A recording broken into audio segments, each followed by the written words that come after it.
இன்று ஆடி முதல் வெள்ளி அவசியம் செய்ய வேண்டியது. ஆடி மாத வெள்ளிக்கிழமைகளில் அம்மனுக்கு பாலாபிஷேகம் செய்து வழிபட்டால் சுக்கிரன் அருளால் செல்வ வளம் பெருகும் என்பது நம்பிக்கை. மேலும் ஆடி வெள்ளி குலதெய்வ வழிபாட்டிற்கு மிகவும் உகந்தது என்பதால் ஆடி வெள்ளி வழிபாடு சிறப்பு வாய்ந்ததாக கருதப்படுகிறது. எதனால் முக்கியத்துவம்? ஆடி மாதத்தில் சிவபெருமானின் சக்தியை விட அம்மனின் சக்தி அதிகமாக இருக்கும். அதனால் சிவபெருமான் ஆடி மாதத்தில் மட்டும் சக்திக்குள் ஐக்கியமாகி விடுவதாக ஐதீகம். எனவேதான் ஆடி மாதத்தில் வரும் வெள்ளிக்கிழமைகள் மிக முக்கியத்துவம் வாய்ந்ததாக உள்ளது.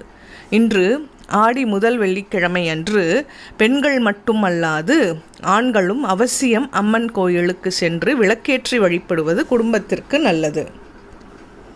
இந்த குரோதிய ஆண்டு ஆடி மாதத்தில் மொத்தம் 5 வெள்ளிக்கிழமைகள் வருவதை அடுத்து 5 வெள்ளிக்கிழமைகளிலும் தவறாமல் அம்மன் வழிபாட்டை கடைபிடிக்க வேண்டும். ஆடி வெள்ளியின் சிறப்பு குறித்து திருவானைக்காவலில் மட்டும் நடைபெறும் சிறப்பு பூஜை மூலமாகவும் அறியலாம்.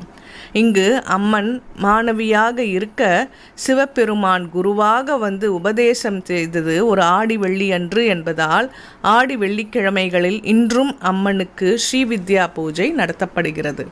அதனால் மாணவர்கள் கல்வியில் சிறந்து விளங்க இங்கு வந்து அம்மனை வேண்டிக் கொள்கின்றனர். நினைத்தது நிறைவேறும். கடகராசியில் சூரியன் சஞ்சரிக்கும் காலமே ஆடி மாதமாகும். அதையடுத்து ஆடி வெள்ளியில் அம்மனுக்கு விரதமிருந்து வழிபட்டால் நினைத்தது அனைத்தும் நிறைவேறும். அதனால்தான் ஆடி மாத வெள்ளிக்கிழமை தோறும் விளக்கேற்றி வைத்து விளக்கு பூஜை செய்யப்படுகிறது.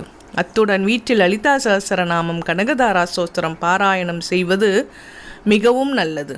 5 முகம் கொண்ட விளக்கு அல்லது ஏதாவது ஒரு விளக்கேற்றுவது, குறிப்பாக நெய் விளக்கேற்றுவது சிறப்பாகும். மேலும் ஆடி வெள்ளியில் பெண் குழந்தைகளை அம்மனாக கருதி உணவு வழங்கி சட்டை, துணி, தாம்பூலம், வளையல், குங்கும சிமிழ், கண்ணாடி, மருதாணி, மஞ்சள் போன்றவற்றை வழங்கிட அம்மனின் அருள் பரிபூரணமாக கிடைக்கும் என்பது ஐதீகம்.